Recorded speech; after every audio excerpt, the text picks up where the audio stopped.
নারদ একবার শ্রীকৃষ্ণকে জিজ্ঞাসা করেছিলেন, প্রভু, এই দুনিয়ায় সবাই এত অসুখী কেন? শ্রীকৃষ্ণ বলেছিলেন, সুখ তো সবার জীবনেই পর্যাপ্ত পরিমাণে থাকে, কিন্তু সবাই একে অন্যের সুখের হিংসাতেই ভুগছে। একদিন রাধা কৃষ্ণকে জিজ্ঞাসা করলেন, বন্ধুত্ব আর প্রেমের মধ্যে পার্থক্য কি? শ্রীকৃষ্ণ হেসে বললেন, প্রেম হলো সোনা আর বন্ধুত্ব হলো হিরে।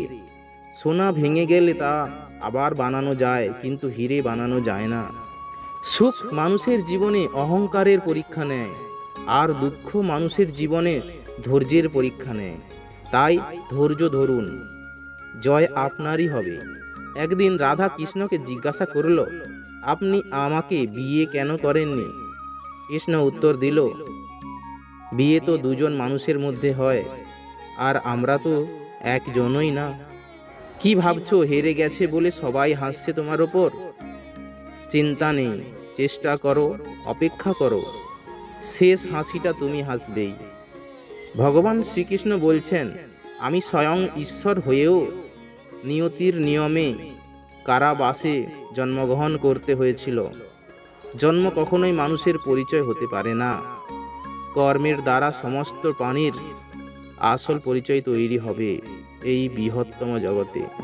ভগবান শ্রীকৃষ্ণ বলছেন, সফল হও তাদের জন্য যারা তোমাকে অসফল দেখতে চেয়েছিল।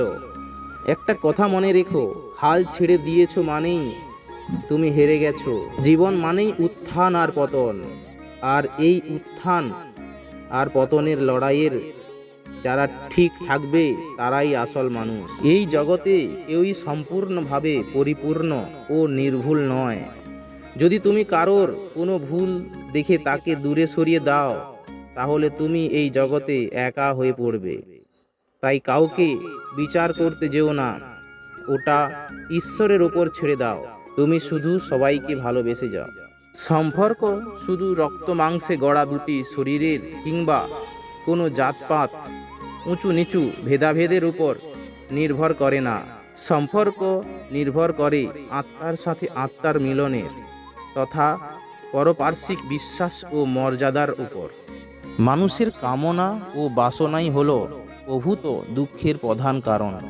হরে কৃষ্ণ।